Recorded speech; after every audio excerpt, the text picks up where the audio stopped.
যে কারণে 5টা রাশির নাম বেরিয়েছে।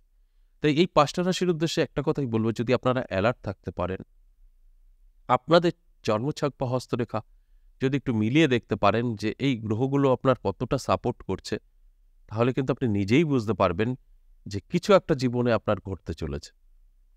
তাই সঙ্গে থাকুন, শেষ পর্যন্ত ভিডিওটা দেখুন, অনেক কিছু জানতে পারবেন। আগামীকাল 25শে মার্চ সোমবার, দোল পূর্ণিমা, এবং সারাটা দিন কিন্তু পজিটিভ এবং শুভ থাকবে।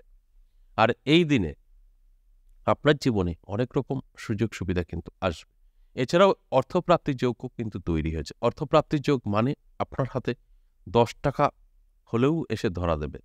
সেটা হতে পারে রাস্তায় পড়ে পাওয়া, হতে পারে আপনারই পরিশ্রমের ফল, হতে পারে কাউকে টাকা ধার দিয়েছিলেন সেখান থেকে, বা সম্পত্তির অংশীদারি হিসাবে সেটা হতে পারে আপনার শ্বশুরবাড়ি বা আপনার সম্পত্তির। যে কোনোভাবেই হোক না কেন, আপনার কাছে কিন্তু 10 টাকা হলেও আসবে। এটাই অর্থপ্রাপ্তির যোগ। যে ভুলগুলো আপনারা করছেন, অর্থপ্রাপ্তির যোগ শুনে ভাবছেন লটারি কাটতে হবে, চলো লটারি কাটি, আর সেখানে গিয়েই আপনারা কিন্তু লসে থাকছেন। তাই এই ভুলগুলো কখনোই করবেন না। ভালো করে জানতে হবে যে অর্থপ্রাপ্তির যোগ আর লটারির সঙ্গে অনেকটাই আলাদা, মিল নেই। আর আপনারা তাহলে প্রশ্ন করতে পারেন লটারি কাটার সময় আপনি বলছেন, দেখুন এটা সকলের জন্য বলা হয় না। বহু জাতক জাতিকারা আছেন যারা প্রত্যেকটা দিন লটারি কাটছেন। তারা কিন্তু কাটবে, কারোর কথা শুনবে না। তাদের জন্য সময়টা বলা হয় যে তারা তো কাটবেই, এই সময়টা মেনটেন করে কাটুক, ভাগ্য বদলেও যেতে পারে। জাস্ট এতটুকু। তার মানে এই নয় যে অর্থপ্রাপ্তির যোগ আপনার তৈরি হয়েছে আর আপনি লটারি কাটবেন, সেটা কিন্তু না। এই ছোট ছোট বিষয়গুলো না বোঝার কারণেই আমাদের জীবনে অনেক বড় ভুল চলে আসে। আর তারপরে কি হয়, এই অ্যাস্ট্রোলজি সম্পর্কে ভুল ধারণা তৈরি হয়, বিশ্বাস উঠে যায়, আস্থা উঠে যায়। তাই এইগুলো কখনোই করতে যাবেন না। আমি সবসময় কিন্তু আপনাদেরকে বোঝানোর চেষ্টা করি। এছাড়াও আরেকটা কথাও বলি যে এই যে এখানে 5টা রাশির কথা বলবো, সকলের সাথে মিলবে না। আপনার রাশি আছে আর আপনার সাথে মিলবে, সেটাও কখনো কিন্তু সম্ভব না। কারণ যদি আপনি একটু ফলো করেন, আপনার এলাকায় আপনার রাশি বহু লোক পেয়ে যাবেন। তাদের মধ্যে আপনার সাথে মিলিয়ে নিতেও পারবেন না। কেউ আপনার থেকে ভালো আছে, কেউ আপনার থেকে খারাপ আছে, কিন্তু সেম রাশি। কি করে হয় যদি সবার সাথেই মিলত? কখনোই সম্ভব না। প্রত্যেকের জন্মছক বা প্রত্যেকের হস্তরেখা আলাদা আলাদা হয়। প্রত্যেকের লাইফস্টাইল আলাদা আলাদা হয়। তার উপরে নির্ভর করে কিন্তু এই সঠিক বিশ্লেষণ পাওয়া যায়। আর এই যে আমি আলোচনা করছি, এটা সম্পূর্ণ এভারেজ এবং সর্বজনীন। এখানে কারোর ব্যক্তিগত জন্মছক বা হস্তরেখা কিন্তু বিচার বিশ্লেষণ করে আলোচনা হচ্ছে না। তাই এটা শুধু আপনার সাথে মিলবেই এইভাবে কিন্তু বলা যাবে না। এটা সম্পূর্ণ এভারেজ। আর আমি মনে করি আপনার ব্যক্তিগত জন্মছক বা হস্তরেখা বিচার বিশ্লেষণ করে নিলে সঠিক তথ্য আপনি জানতে পারবেন। তাহলে আসুন এক এক করে রাশিগুলো বলি। যে 5টা রাশির নাম বেরিয়ে আসছে, আগামীকাল অর্থপ্রাপ্তি যোগে হঠাৎ ভাগ্য বদলে যেতে পারে। সেই রাশিদের মধ্যে আমি প্রথমেই যে রাশির কথা বলবো সেটা হচ্ছে তুলা রাশি। আপনি ঠিকই শুনেছেন। যদি আপনার তুলা রাশি হয়, আগামীকাল এই অর্থপ্রাপ্তির যুগে হঠাৎ করেই ভাগ্য কিন্তু বদলে যাবে। আর আপনার তুলা রাশি, আপনি প্রতিনিয়ত লটারি কাটছেন, একটা নেশা। মানে লটারি আপনাকে কাটতেই হবে। লটারি না কাটলে আপনার হবে না, চলবে না। তাহলে আপনার জন্য কিন্তু একটা ভালো সময় অপেক্ষা করছে, আমি বলে দেব। আর আপনার তুলা রাশি, আপনি ১ম প্রোগ্রাম দেখছেন, আপনি হয়তো ভাবছেন তুলা রাশি মানেই হয়তো লটারি কাটতে বললে চলো লটারি কাটি। তাদের উদ্দেশ্যে বলব, একদম না, ওই ভুল কাজটা করবেন না। লটারি কাটার সময়টা শুধু তাদের জন্যই বলা হয় যারা প্রতিনিয়ত লটারি কাটে, নেশা করে ফেলেছে তাদের জন্য। আপনি কখনো লটারি কাটেননি, ভুল করেও কিন্তু এই প্রোগ্রাম দেখে লটারি কাটতে যাবেন না। সেটা আপনার জন্য অনেকটাই ভুল হবে।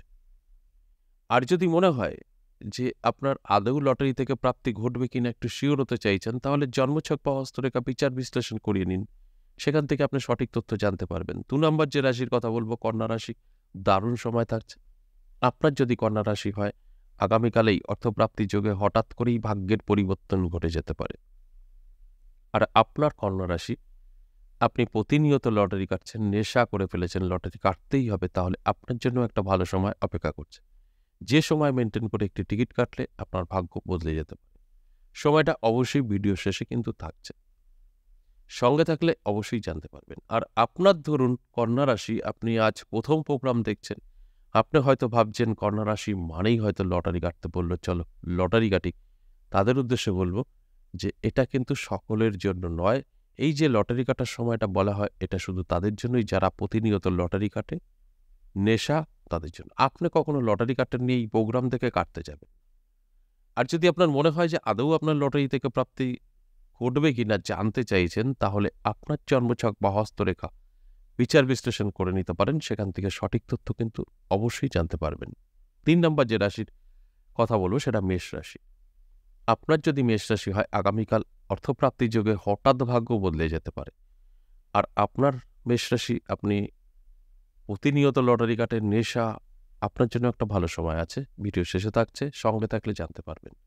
আর আপনার মেষ রাশি, আপনি আজ প্রথম প্রোগ্রাম দেখছেন, আপনি হয়তো ভাবছেন মেষ রাশি মানেই হয়তো লটারি কাটতে বললে চলো লটারি কাটি। তাদের উদ্দেশ্যে বলবো, এটা সঠিক একদম নয়। এই লটারি কাটার সময়টা সকলের জন্য না। যারা প্রতিনিয়ত লটারি কাটে, নেশা করে ফেলেছে তাদের জন্য। আপনি কখনো লটারি কাটেননি, এই প্রোগ্রাম দেখে লটারি কাটতে যাবেন না। সেটা আপনার জন্য অনেক বড় ভুল হবে। আর যদি মনে হয় আপনার আদৌ লটারি থেকে প্রাপ্তি ঘটবে কিনা শিওর হতে চাইছেন, আপনার জন্মছক বা হস্তরেখা বিচার বিশ্লেষণ করে নিন। সেখান থেকে সঠিক তথ্য কিন্তু আপনি অবশ্যই জানতে পারবেন। এটা সম্ভব। ৪ নম্বর যে রাশির কথা বলবো, মিথুন রাশি। দারুণ সময়। আপনার যদি মিথুন রাশি হয়, আগামীকাল অর্থপ্রাপ্তির যোগে ভাগ্য বদলে যেতে পারে। আর আপনার মিথুন রাশি, আপনি প্রতিনিয়ত লটারি কাটছেন, নেশা, লটারি কাটতেই হবে, তাহলে আপনার জন্যও কিন্তু একটা ভালো সময় অপেক্ষা করছে। সময়টা ভিডিও শেষে থাকছে। আর আপনার যদি মিথুন রাশি হয়, আপনি আজ প্রথম প্রোগ্রাম দেখছেন, আপনি ভাবছেন যে মিথুন রাশি মানেই হয়তো লটারি কাটতে বললো, চলো লটারি কাটি। তাদের উদ্দেশ্যে বলবো যে এই লটারি কাটার সময়টা কিন্তু সকলের জন্য না। আপনি কখনো লটারি কাটেননি, এই প্রোগ্রাম দেখে কাটতে যাবেন না। আর যদি মনে হয় যে আমার আদৌ কি লটারি থেকে প্রাপ্তি যোগ আছে, বা আমি কি লটারি থেকে কিছু পেতে পারি, তাহলে আপনার জন্মছক বা হস্তরেখা অবশ্যই বিচার বিশ্লেষণ করাতে হবে। সেখান থেকে সঠিক তথ্য পাবেন। কারণ এটা সম্পূর্ণ অ্যাভারেজ এবং সর্বজনীন। এছাড়াও এটা কিন্তু অর্থপ্রাপ্তির যোগ, লটারি নয়। তাই ওটা সঠিক উত্তর আপনার জানতে হলে আপনার ছক বিচার করাতে হবে। সর্বশেষ যে ৫ নম্বর রাশির কথা বলবো, সিংহ রাশি। দারুণ সময়।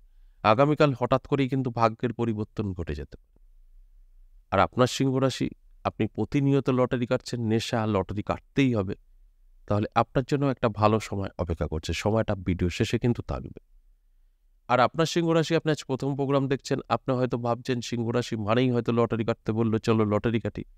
তাদের উদ্দেশ্যে বলবো যে এটা কিন্তু সকলের জন্য নয়। আমি বলেই দিয়েছি, যারা প্রতিনিয়ত লটারি কাটে তাদের জন্য সময়টা বলা হয়। আপনি কখনো লটারি কাটেননি, প্রোগ্রাম থেকে লটারি কাটতে যাবেন না। সেখান থেকে আপনার কিন্তু লস হতে পারে।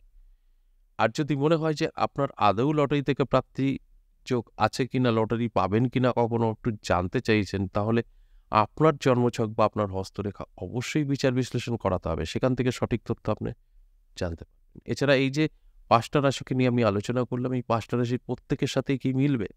একদম না। যাদের জন্মছক বা হস্তরেখায় রাহু, শুক্র, মঙ্গল ভালো আছে তাদের সাথে মিলবে। কারণ রাহু, শুক্র, মঙ্গল দ্বারা এই অর্থপ্রাপ্তি যোগ তৈরি হয়।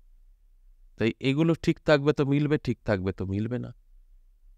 তাই আমি প্রত্যেকটা দিন 50% বলে থাকি। আমার যেকোনো আলোচনা 50% জাতক জাতিকাদের সাথে মিলবে, তাদের জানতে অজান্তে গ্রহের সুপ্রভাব সবসময় থাকে। আর 50% জাতক জাতিকাদের কিন্তু জানতে অজান্তে সমস্ত শুভ গ্রহ অশুভ ফল দেয়, তাদের সাথে মিলবে না। তাই এটা আপনার দায়িত্ব মিলিয়ে নেওয়া। এবার আসুন যে ৫টা রাশির জাতক জাতিকাদের প্রত্যেকটা দিন লটারি কাটার নেশা যে সময় বলবো বলেছি, এখন বলবো। আগামীকাল এই ৫টা রাশির জন্য সেম টাইম বেরিয়েছে একটি লটারি কাটার। তুলা রাশি, কন্যা রাশি, মেষ রাশি, মিথুন রাশি এবং সিংহ রাশির জন্য আগামীকাল যে সময়টা বেরিয়েছে বেলা ১২টা থেকে বিকেল ৪টে, অত্যন্ত শুভ। এই সময় একটি টিকিট কাটলে ভাগ্য বদলেও যেতে পারে। আর এই সময়টা যদি বের করতে না পারেন, তাহলে রাহুকাল এড়িয়ে গিয়েও কাটতে পারেন। সারাটা দিনই কিন্তু শুভ এবং পজিটিভ থাকছে। রাহুকালটা বলছি লিখে নিন। আগামীকাল রাহুকাল সময় সকাল ৭টা ৭ মিনিট থেকে সকাল ৮টা ৩৯ মিনিট, সময়টা রাহুকাল। কোনো শুভ কাজ করবেন না, লটারি তো কাটবেনই না। এছাড়া সারাটা দিন কিন্তু শুভ। আজ এই পর্যন্তই, আবারও আসবো নেক্সট ভিডিও নিয়ে। ততক্ষণ ভালো থাকুন। নমস্কার।